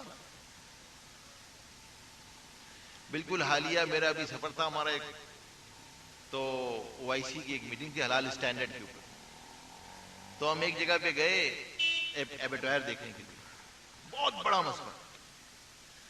اس کی ایوریج جو تھی وہ ایک دن کے اندر جو ہے وہ 75,000 مرغیاں تھیں. وہ ایک دن میں 75,000 مرغی نکال دیتے ہیں. تو جب ہم گئے تو وہاں میں نے ساتھی سے کہا، ایک ساتھی سے میں نے کہا کہ وہ ہمارے ساتھ تھا، وقت تھا ایک، تو ایک ملیشین ساتھی تھا ہمارا دوست. اس کو میں نے کہا کہ بھائی تم جو ہے نا ذرا اس کو دیکھنا شروع کرو کہ یہ کیا ہو رہا ہے. تو وہ ایک منٹ کے اندر جو ہے وہ 75 مرغی گزر جاتی تھی. تو جب ایک منٹ کے اندر 75 مرغی گزری تو میں نے کہا بھائی دیکھ اس کو کوئی، وہ اس کے پاس جو ہے وہ موبائل تھا، اس نے موبائل سے جو ہے وہ لینا شروع کی. تو پتہ یہ چلا کہ ایک منٹ میں 6 مرغیاں ایسی تھیں، جن کی اسٹننگ ہوئی نہیں تھی، تو وہ پھڑپڑاتی ہوئی ایسی آ رہی تھی کہ وہ بلیڈ کو ٹچ ہی نہیں کیا انہوں نے، وہ بغیر بلیڈ کے ٹچ کی گزر گئے. تو جب ہم گزر گئے وہاں سے پورا دورہ کر کے واپس آئے تو وہ میں نے اس سے پوچھا وہاں جو ایک صاحب، میں نے کہا بھائی یہ بتاؤ کہ یہاں یہ ذبح کب ہوتا ہے؟ اس نے کہا ہوتا ہے. تو میں نے کہا وہ تسمیہ کا کیسے پڑھا جاتا ہے؟ میں نے کہا میں آپ کو بتاتا ہوں. انہوں نے ایک صفحہ دکھایا، اتنا بڑا صفحہ تھا. انہوں نے کہا جب یہ صبح آن کرنے آتا ہے نا، یہ سارا صفحہ پڑھتا ہے وہ. تو وہ ماشاءاللہ جو اس کی ایک بسم اللہ ہے اس کی ویٹیج اتنی ہے کہ وہ 75,000 مرغیوں کے لیے کافی ہے. وہ ایک مرتبہ آن کرتا ہے 75,000 مرغوں کی ایک ہی بسم اللہ. ہے کیا چیز کہ اگر یہ ہٹاؤ گے تو 5 آدمی، صرف 5 آدمی کھڑے کرنے اور کچھ نہیں کرنا ہے. 5 آدمیوں کی کوسٹ ہے جس کو بچانے کے لیے اس نے پوری امت کو آرام کھلانا ہے. یہ مسئلہ ہے پوری آج کا مسئلہ مرغی میں، یہ بہت بڑا مسئلہ ہے. ہمارے یہاں تو علماء کوئی اس کو جائز قرار نہیں دیتا کہ بھئی بغیر انسان کے اس طرح میکینیکل سلاٹنگ ہوتی چلی جائے. اس لیے میں کہا کرتا ہوں کہ بھائی ہماری ایک بہت ہی خطرناک پرسیپشن ہے، بہت ہی خطرناک. دیکھو بھائی دنیا جتنی سکڑ چکی ہے اور بازار جتنے سکڑ چکے ہیں، اب یہ پرسیپشن آپ نہیں کہہ سکتے کیونکہ ہم مسلمان ملک میں رہتے ہیں اور کیونکہ سب مسلمان ہی بیچ رہے ہوں گے اور درآمد کنندگان بھی سارے کے سارے مسلمان ہی ہیں تو ہر چیز حلال ہی ہوگی. یہاں تو اللہ معاف کرے درآمد کنندے کو بھی بیچارے کو نہیں پتا ہوتا کہ میں کیا امپورٹ کرنے جا رہا ہوں. پورا ساؤتھ امریکہ جو ہے، حضرت ابھی تشریف لے گئے تھے حضرت مفتقی عثمانی صاحب تعاون برکاتہ، حضرت کا سفر نامہ آیا ہے برازیل کا. تو پوری دنیا میں اس مرغی کا مسئلہ ہے سب سے بڑا. میں نہیں کہتا کہ بھائی آپ سب کو روکنا شروع کر دو، لیکن ایک چیز کے اہتمام ہم سب کے ذمہ ہے. دیکھیے ایک چیز کا اہتمام جو ہے نا وہ بہت ضروری ہے. وہ یہ ہے کہ بھائی دیکھو سب سے بڑا مسئلہ یہ ہے کہ اس سے بچنے کے لیے کہ بھئی یہ ساری کی ساری چیزیں حلال پہ آ جائیں اور لوگ حلال کی فکر کرنا شروع کر دیں. دیکھیں ابھی تو میں اس میرے موضوع کا ایک دوسرا بہت بڑا حصہ باقی ہے. میں نے سب سے بڑا مسئلہ جو آج ہمارے ساتھ لگا ہوا ہے وہ ان چیزوں کا اجزاء ترکیبی میں شامل ہو کر ہماری ہر غذا میں جو شامل ہو رہی ہیں وہ بہت بڑا مسئلہ ہے. اور یعنی اب تو نمک ایسے ایسے آ گئے ہیں، یہ جو چائنیز سالٹ ہے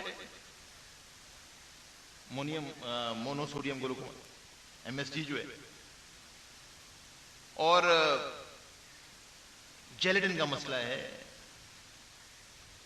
گلیسرین کا مسئلہ ہے، رینٹ کا مسئلہ ہے.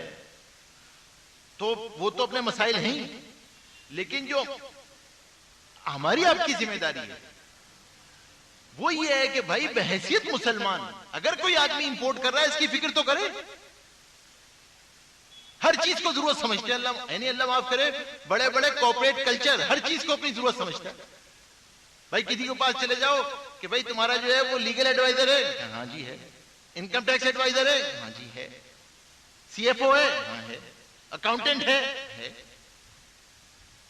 تو بھائی کوئی شریعہ کا بھی آدمی ہے، کوئی شریعہ جو تمہیں دیکھتا ہو تمہاری چیزیں، معاملات، حقوق، چیزیں کیا بنا رہے ہو، کیا کھلا رہے ہو، امت کو کیا منگا رہے ہو، کیا نہیں. وہ جنرل پرسیپشن کیا ہے؟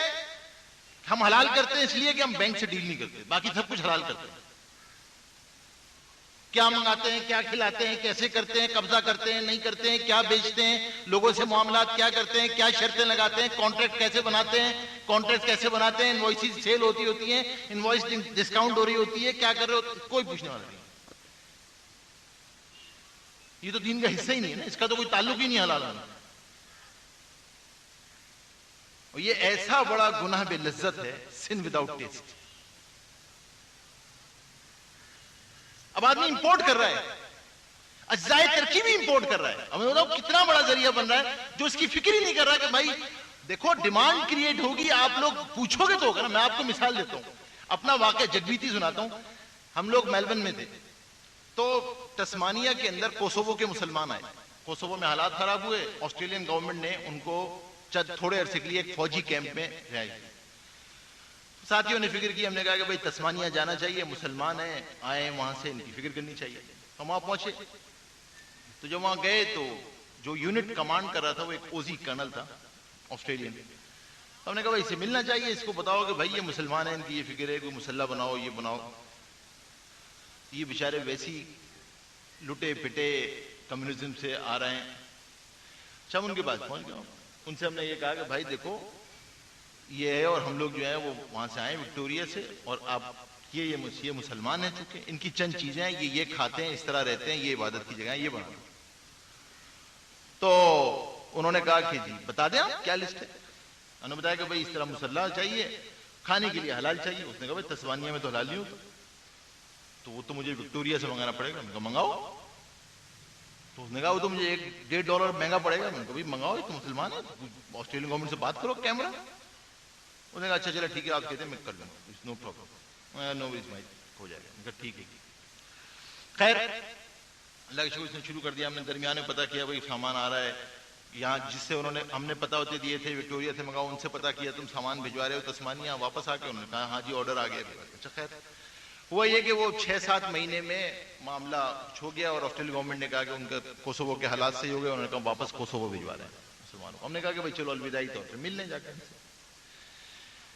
تو جب ان سے فکر وہاں ملنے کے لیے گئے تو واپسی میں ہم نے کہا کہ کرنل کا شکریہ بھی ادا کرتے ہیں, کچھ ساتھیوں کے لیے ہدیے لے کے گئے تھے, کتابیں, قرآن کریم. تو ہم نے اس کرنل کے پاس بھی چلے گئے کہ بھائی ادرا ہے تشکر, اس سے گئے تھے. خیر وہ ملا اس کو یاد آ گیا, اس نے ملا. پھر اس نے کہا کہ mister Khan can I tell you one thing. تو میں نے پوچھا کیا بات ہوگی. کہنے کا تمہیں یاد ہے کہ تم نے مجھ سے کہا تھا کہ وہ وکٹوریا سے کنسائنمنٹ آنا چاہیے اور یہ حلال فوڈ اور ایوری تھنگ. میں نے کہا ہاں, اور ہم تمہاری شکر گزار بھی ہیں, تم نے یہ کام کر دیا. میں نے کہا لیکن پتہ ہے انٹرسٹنگ بات کیا ہوگی. میں نے کہا کیا ہوا. کہنے لگا وہ 1 مہینے تک تو آتا رہا. 1 مہینے کے بعد ہمارا فیلڈ ٹرپ تھا, اور اب ان کو جو ہے نا وہ شہر میں لے گئے تسمانیہ میں نا. تو جب تسمانیہ گھمایا تو وہاں پر جو ہے وہ کیا کہتے ہیں, جب لنچ ٹائم ہوا تو وہ تو سب کھا رہے تھے وہاں پہ, میکڈونلڈ, ویزا سب کھانا شروع. تو تم تو کہہ رہے تھے یہ کھاتے ہی نہیں ہے کچھ.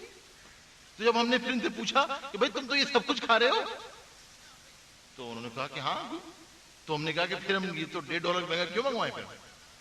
تو ہم نے وہیں روک دیا, اور پھر میں وہی کھانا شروع. تو میں نے ساتھیوں کو کہا کہ دیکھو جب تک مسلمان خود حلال کی فکر نہیں کرتا اس کے لیے اسباب آسان ہیں, اور اگر خود حلال کی فکر پہ آ جائے کہ میں نے حلال کھانا ہے تو اللہ اس کے لیے اسباب میسر کر دیتے. فکر کر لے گا میں نے کھانا ہے, خود یہ امپورٹر طے کر لے گا نہیں جی میں نے اس سے پوچھنا ہے کہ یہ حلال ہے, تو خود فکر پیدا ہوگی. کچھ کیسے اویئرنیس پیدا ہوگی. بھائی پوچھو دکاندار سے جا کے یہ رکھا ہوا یہ حلال ہے یا نہیں ہے. چیز آ رہی ہے, چیز ڈل رہی ہے, کوئی پتہ ہی نہیں. تو کرنے کا کام جو ایک بنیادی ہے, انشاءاللہ موضوع تو اپنی جگہ پر ابھی ہے. ایملسیفائرز کا کیا حکم ہے, انزائمز کا کیا حکم ہے,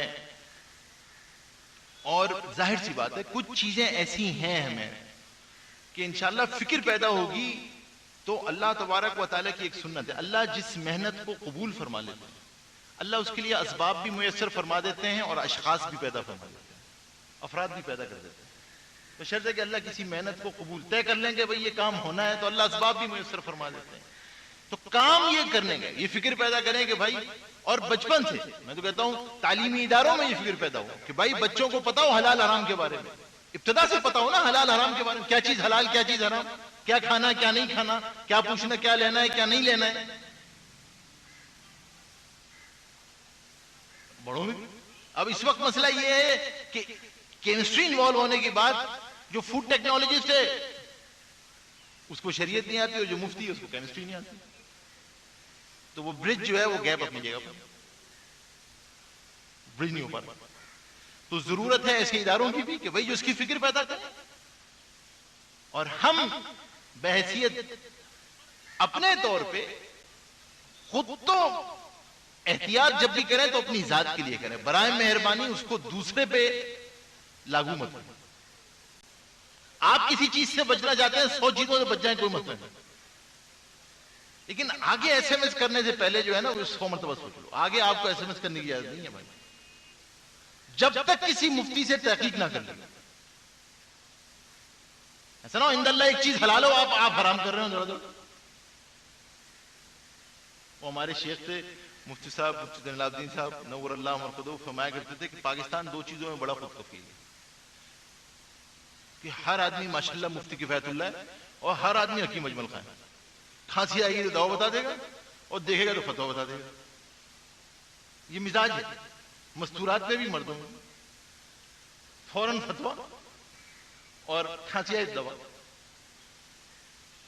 اپنا مزاج یہ ہے کہ علماء سے سب سے بڑا جو آج باطل کا فتنہ ہے نا، سب سے بڑا جو مستشرقین کا آج فتنہ ہے، وہ فتنہ ہی ہے۔ پوری کوشش ہے ان کی، سر توڑ کی بازی ہے ان کی، کہ کسی طرح نہیں، وہ میں کہا کرتا ہوں کہ اللہ اکبر، کہ آپ جو ہے نا وہ اگر کسی مریض کو بے موت مارنا چاہتے ہو نا، اس کا آسان طریقہ ہے، اس کو کہہ دو کہ یار یہ ڈاکٹر جو ہے نا یہ سب فراڈ ہے، میرا فراڈ ہے یہ، اور یہ جتنی فارماسیکل انڈسٹریز ہے نا یہ سب نمک بیچتی ہیں، 100 روپے کلو کا نمک ہوتا ہے اور 50,000 روپے کلو میں بیچتی ہیں، سب فراڈ ہے سارا، وہ خود ہی مر جائے گا، کوئی ضرورت نہیں ہے اس کو۔ امت کو علماء سے متنفر کر دو، یہ کٹی پتنگ ہے، پھر علماء سے کاٹ دو،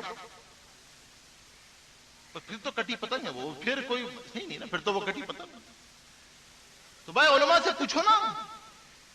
ہماری ایک رشتہ دار تھی، وہ ہمیشہ مجھ سے ایسے مسئلے پوچھتی تھیں، عجیب و غریب مسئلے، میں ہمیشہ پریشان ہوتا تھا۔ میں ان سے ہمیشہ پوچھوں کہ بھائی آپ یہ بتائیں کہ آپ کیا پڑھتی ہیں، کیا کہاں، کہنے میں بہت ہی اوتھینٹک ریسورسز پڑھتی ہوں، ایسی چیز تو میں پڑھتی نہیں ہوں۔ میں نے ایک دفعہ میں نے آگے جو ہے نا پوچھ لیا، تو وہ کہنے لگی کہ میں جو ہوں نا وہ فلاں جو عورتوں کا میگزین نکلتا ہے نا، اس کا دینی صفحہ بہت پابندی سے پڑھتی ہوں۔ اس زمانے میں کوئی آج سے 15 سال پہلے کی بات ہے، میں نام نہیں دوں گا، تو وہ حالانکہ وہ صفحہ جو تھا اس کا دینی کچھ بھی نہیں تھا اس کے اندر، انتہائی غیر مستند تھا۔ تو میں نے ان سے پوچھا، تو میں نے کہا آپ اپنا علاج بھی اس کے اندر ایک صفحہ صحت کا بھی ہوتا ہے، تو اپنا علاج بھی وہیں سے کراتی ہیں؟ علاج میں ڈاکٹر کے پاس صفحہ، میں کہا علاج بھی وہیں سے کرائے گا، اس کے اندر ایک صفحہ صحت کا بھی ہوتا ہے، علاج وہیں سے کرائے گا۔ بندے خدا، اگر آپ کی ڈرائنگ سکلز اچھی ہو تو اس کا مطلب گھر کا نقشہ خود بنانے لگو، انگریزی بہت اچھی ہو اس لیے مقدمہ خود لڑا کرو، اور بہت اچھی انگریزی ہے اس لیے اپنا علاج خود ہی کیا کرو۔ بھیا جب مقدمہ خود نہیں لڑتے، گھر نقشہ کسی نقشہ نویس سے بنواتے ہو، اور مقدمہ وکیل سے لڑواتے ہو، علاج ڈاکٹر سے کرواتے ہو، تو یہ ساری کی ساری دین پہ کیوں گزرتی ہے؟ آ کے دین کا مسئلہ کتاب اٹھا کے پڑھ لیں گے ماشاءاللہ۔ وہ میں جو ہے نا وہ میں فلاں چینل دیکھ لیتا ہوں، وہ بڑا بس صفائی سفیشینٹ ماشاءاللہ۔ کبھی علاج بھی ٹی وی دیکھ کے کیا کر۔ انسان جس چیز کو اپنی ضرورت نہیں سمجھتا اس کے لیے نہ کبھی وقت نکالتا ہے اور نہ کبھی فکر کرتا ہے۔ تو علماء کے سامنے پیش کرو نا اپنی زندگی، جا کے پوچھو بھائی میں یہ امپورٹ کرنے جا رہا ہوں، یہ بتائیں کیا طریقہ کار ہے، کیسے امپورٹ کروں اس کو، پوچھو سپلائر، اس کے اندر فکر پیدا ہوگی۔ میں قسمیہ کہہ سکتا ہوں، میرا مشاہدہ ہے، تجربہ ہے ہمارا غیر ممالک میں، ان سپلائرز کے اوپر آپ پابندی کر دیں، وہ آپ کو حلال سرٹیفکیشن لا کے دیں گے، جو آپ چاہتے ہیں اس طرح کر کے دیں گے۔ وہ ڈیمانڈ اینڈ سپلائی کے قائل ہیں، اور کسی چیز کی نہیں۔ آپ ڈیمانڈ پیدا کر دیں حلال کی،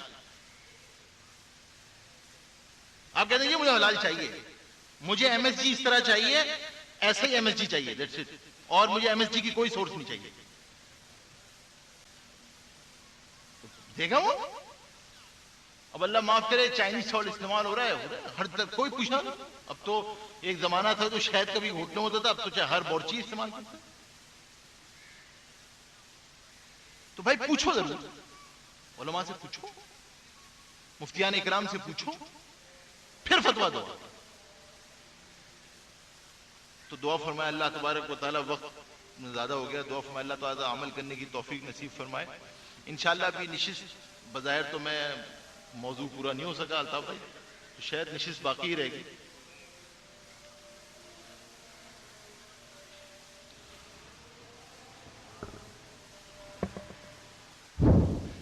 انشاءاللہ سوالات کی نشست بھی ہوگی اور اسی موضوع کے حوالے سے ایک دوسری نشست بھی ہوگی.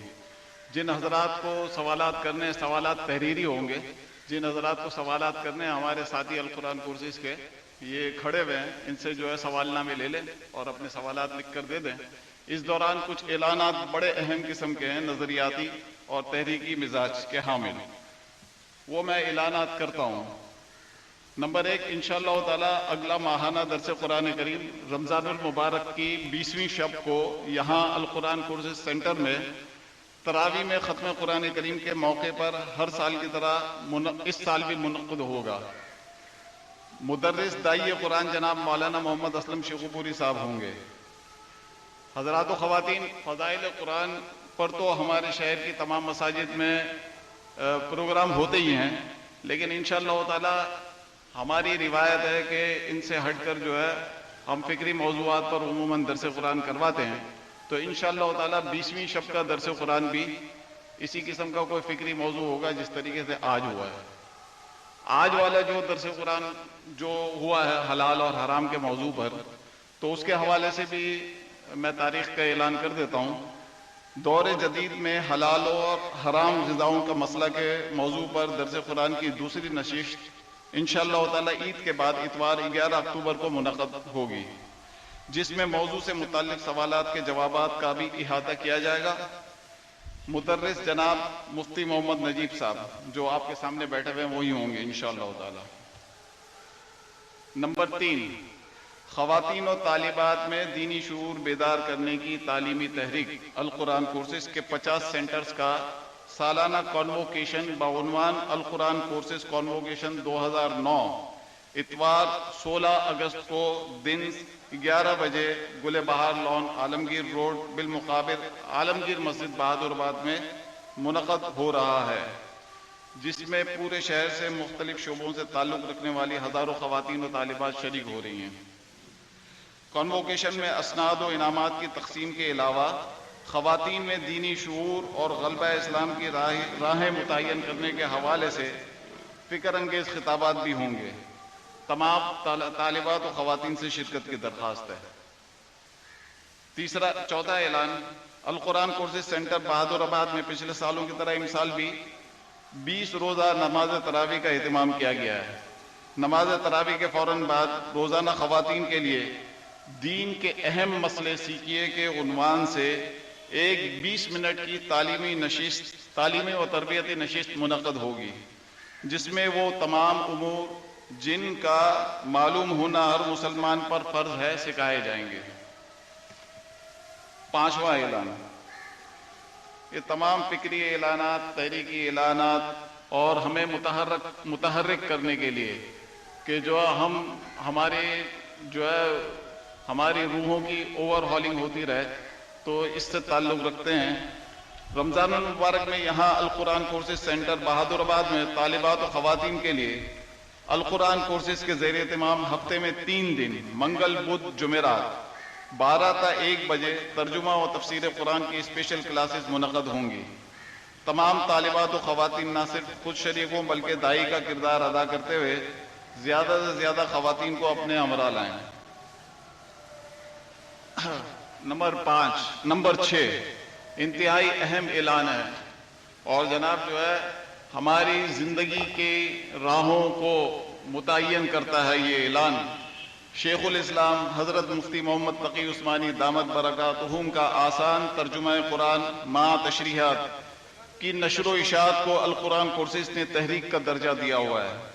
باہر اسٹال پر آسان ترجمہ قرآن دستیاب ہے اور بلا منافع اور کاسٹ ٹو کاسٹ دیا جا رہا ہے، یعنی 3 جلدوں پر مشتمل سیٹ 630 روپے میں. تمام حضرات و خواتین نہ صرف اپنے گھروں میں اسے رکھیں بلکہ اپنے احباب و دوستوں کو مختلف تقریبات میں بطور ہدیہ پیش کریں. خواتین کے لیے اندر سینٹر میں رکھے گئے یہ سیٹ. نمبر 7 گلبہار لان عالمگیر روڈ میں امسال بھی روزانہ بعد نماز تراویح پورے قرآن کریم کے ترجمہ و تفسیر کے دورے کا اہتمام کیا گیا ہے.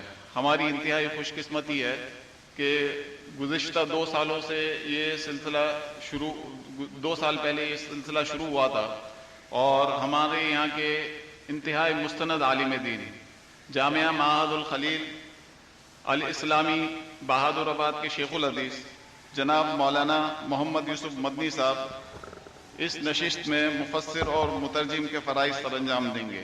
تمام حضرات و خواتین سے شرکت کی درخواست ہے۔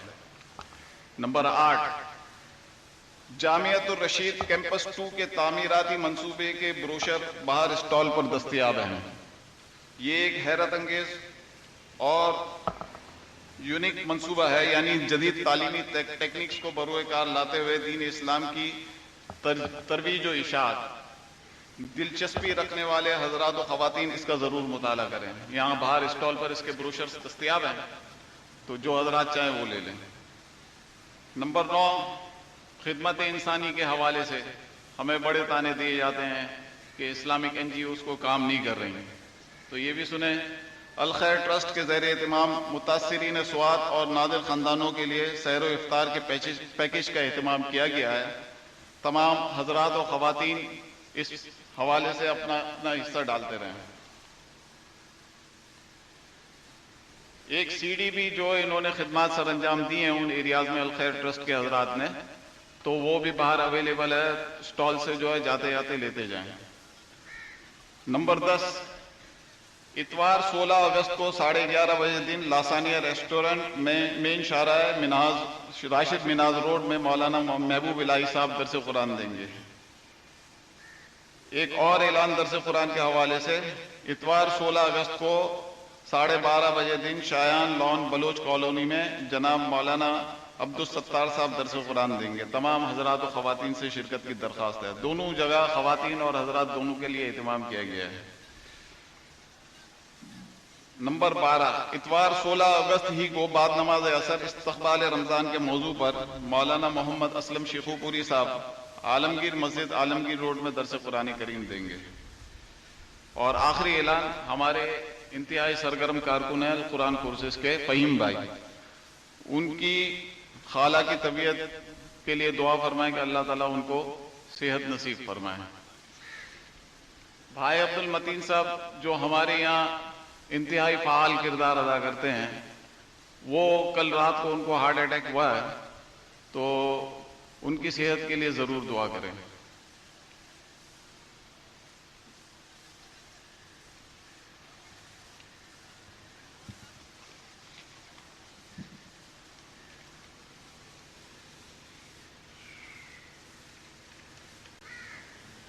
میں اس کی تفصیل بیان کر دوں۔ وہ یہ ہے کہ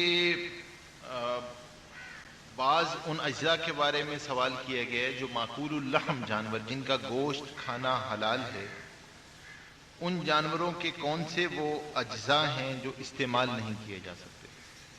وہ 7 قسم کے اجزاء ہیں جو حدیث میں آتا ہے جو استعمال نہیں کر سکتے۔ ایک اس میں ان کا بہتا ہوا خون ہے جو حرام قطعی ہے، مثانہ ہے، خصیتین ہیں کپورے، مرارہ پتا، اور اس کا عضو تناسل شرمگاہ غدود۔ حرام مغز کے بارے میں بعض عبارات سے گنجائش معلوم ہوتی ہے فقہا کی، لیکن یہ کہ احتیاط اسی میں ہے کہ حرام مغز کو استعمال نہ کیا جائے۔ اور ایک سوال یہ کیا گیا ہے کہ کسی مردار، ایک اور بات بتا دوں کہ کافی سارے سوالات جو ہیں وہ ہمارے اگلے موضوع سے متعلق ہیں، کیونکہ ابھی ہم نے اجزاء ترکیبی کے اصول بیان نہیں کیے ہیں اور ایملسیفائرز کو ابھی چھڑا ہی نہیں ہے، تو جب اس کے انزائمز کے، ایملسیفائرز کے، الکوہلز کے، جیلیٹن کے، گلیسرین کے اصول بیان ہو جائیں گے، تو اس وقت ان مسائل کا بھی آپ کو جواب دے دیا جائے گا۔ اور ایک چیز یہ ہے کہ ظاہر سی بات ہے بعض سوالات کسی اسپیسیفک پروڈکٹ کے بارے میں کیے گئے ہیں، تو اس کے بارے میں تو میں جواب دینے سے اس لیے گریز کروں گا کہ میری کوئی براہ راست تحقیق اس پروڈکٹ کے بارے میں نہیں ہے، تو آپ کو اصولی اور کلی جواب، کلیات تو بیان کر دیں گے۔ کوئی اسپیسیفک کسی پروڈکٹ کے بارے میں پوچھنا ہو تو وہ پھر کسی مفتی سے پوچھا جائے، براہ راست جا کر اس تحقیق کے ساتھ کہ اگر آپ کے پاس اس کی کوئی قوی تحقیق موجود ہو۔ ایک سوال یہ کیا گیا کہ کسی مردار جو مرغی مر گئی ہے اس کو کسی جانور کے آگے پھینک دیں تاکہ وہ اسے کھا لے، تو کیا یہ جائز ہے؟ جائز تو ہے۔ کیا الکوہل، شراب والی پرفیوم استعمال کرنا جائز جبکہ یہ معلوم نہ ہو کہ شراب کون سی ہے؟ اس کی گنجائش ہے، اس لیے گنجائش ہے کہ دنیا کے اندر اس وقت جو پرفیومز میں استعمال کیے جا سکتے ہیں اس میں وہ پیور وائن جو ہے وہ کہیں پہ شاذ و نادر ہی کہیں پہ استعمال ہوتی ہے، عام طور پہ انڈسٹریل الکوہل استعمال ہوتا ہے۔ اس کا خارجی استعمال، جیسے میں نے آپ سے کہا تھا کہ خارجی استعمال ان 4 شرابوں کے علاوہ تمام الکوہل سے جائز ہے۔ کوئی ایسا اسلامی ادارہ جو اس موضوع کو جدید طریقے سے پڑھاتا ہے اور جہاں سے ہم اس حوالے سے استفادہ کر سکیں؟ دعا کریں اللہ بنا دے، کوشش تو کرتے ہیں کہ اللہ کوئی ایسا ادارہ بھی بنا دے اور اللہ کوئی ایسی لیب بھی بنا دے کہ جہاں آدمی فوری طور پہ جو ہے وہ جا کے معلوم کر لے۔ تو ضرورت اس وقت جو ہے وہ بہت بڑا صدقہ جاریہ ہوگا امت کے لیے، اور اس وقت ضرورت ہے اس چیز کی۔ کوئی ایسا ادارہ وجود میں آئے، کوئی ایسی چیز وجود میں آئے جہاں ہم عام آدمی جا کے تحقیق کر سکے اور ان اجزاء ترکیبی کا پتہ چلایا جا سکے۔ کیا حرام یا مشتبہ چیزیں جب کسی اسلامی ملک میں بنتی ہوں تو اس کا استعمال جائز ہوگا؟ حرام یا مشتبہ، حرام چیز چاہے وہ اسلامی ملک میں بنے چاہے غیر اسلامی ملک میں بنے وہ تو حرام ہی رہے گی۔ ہاں مشتبہ جو ہو جاتی ہیں، دیکھیں حرام جو ہے نا وہ بھی واضح ہے اور حلال بھی واضح ہے، فرمایا الحلال بین والحرام بین وبینہما متشابہات، اس کے درمیان میں گرے ایریا ہے۔ تو گرے ایریا میں عافیت تو اسی میں کہ آدمی بچا رہے اور آدمی بچ کے چلے اس کے اندر۔ اور میں نے آپ کو بتا ہی دیا ہے کہ بھائی دوسرے پر جو ہے نا وہ فتویٰ نہ لگاؤ جو چیزیں مشتبہ ہو۔ ہاں جو غذائی اشیاء خاص طور پہ جن کے اندر اجزائے ترکیبی گوشت خود یا اس کی بائی پروڈکٹس ہیں اور وہ کسی کافر ملک سے درآمد کی جا رہی ہیں تو وہاں تو درآمد کرنے والے پہ تحقیق لازم ہے، ورنہ سب کو حرام کھانے کا ذریعہ، کھلانے کا ذریعہ بنے گا پورے ملک کو، تو وہاں تو تحقیق لازم ہے۔ کرافٹ کی چیز بحرین میں بن رہی ہے جس میں ہر جگہ کاؤز فیٹ ملک صاف صاف لکھا ہوا ہے۔ اگر کاؤ اور فیٹ ملک ساتھ ساتھ لکھا ہوا ہے تو صحیح ہے، پھر تو اس کو کھانا جو ہے وہ اس کا جائز ہے۔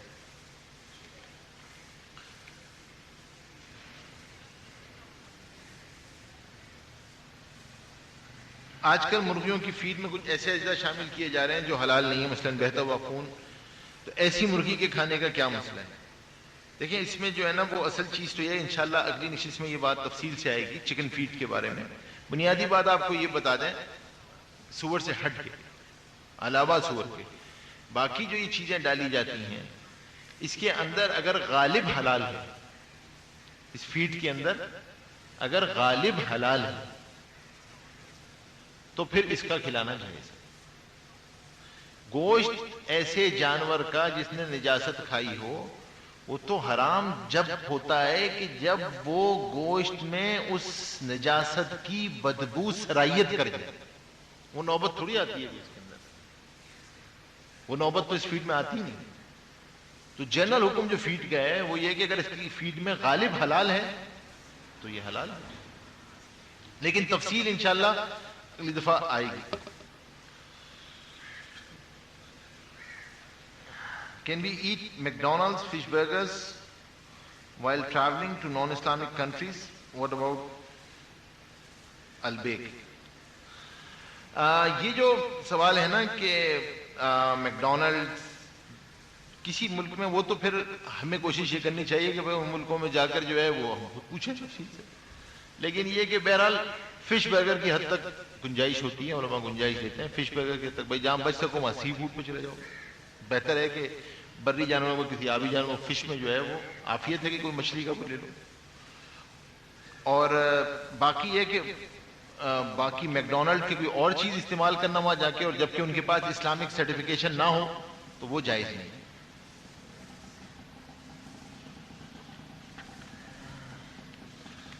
حلال کے کانسیپٹ میں اسٹریس آف اینیمل بھی شامل ہے، شامل ہے یا نہیں ہے؟ اگر شامل ہے تو کیجز میں جو مرغی ہوتی ہے اور ڈائریکٹ سلاٹر ہو جاتی ہے تو وہ پراپر حلال ہے؟ نہیں، اسٹریس کا یہ مطلب کہیں بھی نہیں لیا گیا، ایسا اسٹریس نہیں ہے کہ وہ ہم یہ سمجھیں کہ بھائی کیونکہ مرغی کو بند کر دیا گیا تھا اس لیے وہ اسٹریس میں تھی اور اب جو ذبح کیا گیا ہے تو وہ اسٹریس کی وجہ سے جو ہے وہ حرام ہو گئی، وہ تو پھر شاد و نادری کو مرغی حرام رہے گی اگر اتنا اسٹریس کا خیال رکھ لیا گیا. تو یہ اسٹریس نہیں ہے بھائی. جو حرام ہے وہ ضرب ہے اور وہ شدت ہے جو کسی گاڑی یا کسی کی لگنے کی عظمت. ٹھیک ہے, وہ اسٹریس نہیں ہے کہ آپ نے اس مرغی کو جو ہے بند رکھا ہے تو ذہنی اسٹریس کی. یہ ایک بہت بڑا مسئلہ ہے, اور میں اس لیے کہتا ہوں اس پرسیپشن کو صاف کرنا کہ وہ لوگ جو اسٹننگ کی فیور میں فتوے دے رہے ہوتے ہیں اور مقالے لکھ رہے ہوتے ہیں, وہ ان کے نزدیک ایک یہ بھی ہے کہ جانور پہ رحم یہی ہے کہ بھائی اس کو بلیڈ آنے سے پہلے ہی مدہوش کر دو. تو وہ اس کو اتنا کرنٹ لگا دیتے ہیں کہ اس سے پہلے ہی بیچارہ مدہوش ہو جاتا ہے. حالانکہ دوہرا بیچارے کے اوپر ظلم ہو رہا ہوتا ہے. پہلے کرنٹ کا ظلم اس پہ تکلیف ہوتی ہے, اس کے بعد اس کو جو ہے وہ ذبح کی تکلیف ہوتی ہے. اکثر مریض نشہ آور ادویات استعمال کرتے ہیں. اگر یہ نشہ آور ادویات دوا کے طور پہ استعمال کی جا رہی ہو صرف تو جائز ہے, اور اگر بطور نشے کے استعمال کی جائے گی تو ناجائز. سمجھ لیا آپ؟ اگر, اور یہ ہر آدمی خود فیصلہ کر سکتا ہے وہ دوا کے طور پہ استعمال کر رہا ہے یا نشے کے طور پہ استعمال, یہ کسی کو اور کو بتانے کی ضرورت نہیں ہے. اگر بھائی ڈاکٹر نے تجویز کیا ہے اور بطور دوا کے تجویز کیا ہے, اور ہو سکتا ہے کہ اس کے اندر کوئی الکوہل کا کوئی درجہ ہو اس کے اندر, تو وہ اس میں جو ہے کوئی مسئلہ نہیں, کیونکہ وہ اس وقت جزو غیر مقصود سمجھا جاتا ہے اس کے اندر.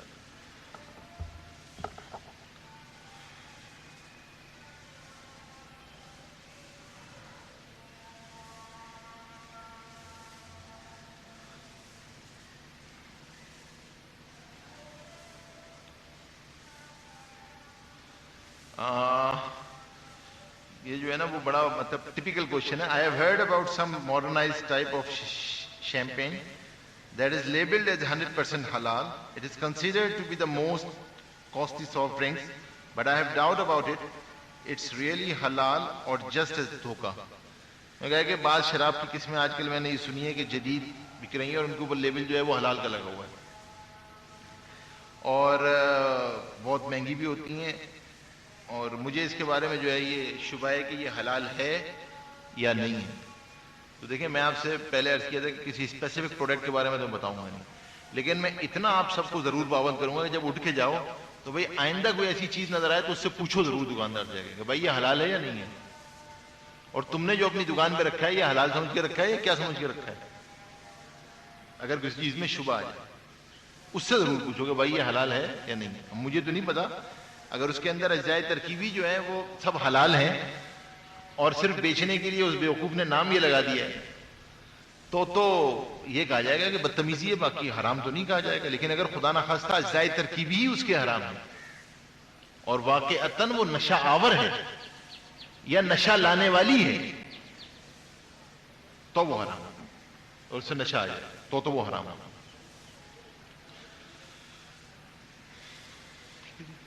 جی, یہ تھے چند اہم سوالات, اور باقی جو سوالات ہیں وہ کیونکہ ای نمبر سے متعلق ہیں اور اسپیسیفکلی چند چیزوں سے متعلق ہے, تو وہ انشاءاللہ اگلی نشست میں جو ہے وہ ہم پوری کر لیں گے. اور اگلی نشست میں جو ہے وہ پھر انشاءاللہ یہ جو جدید اجزاء ترکیبی ہیں ان سے متعلق انشاءاللہ اس کی بات کریں گے. اللہ رب العالمین والعاقبۃ للمتقین والصلاۃ والسلام علی رسول محمد وآلہ وصحبہ اجمعین. یا اول الاولین یا آخر الاخرین یا ذی القوۃ المتین یا راحم المساکین یا ارحم الراحمین یا رحمان یا کریم یا حی یا قیوم برحمتک نستغیث برحمتک نستغیث برحمتک نستغیث. اللهم انا نسألك من خیر ما سألك منه نبیک محمد صلی اللہ علیہ وسلم ونعوذ بك من شر ما استعاذك منه نبيك محمد صلى الله عليه وسلم. أنت المستعان عليك البلاغ. صلى الله تعالى على خير خلقه محمد وآله وصحبه أجمعين برحمتك يا أرحم الراحمين. جزاكم الله.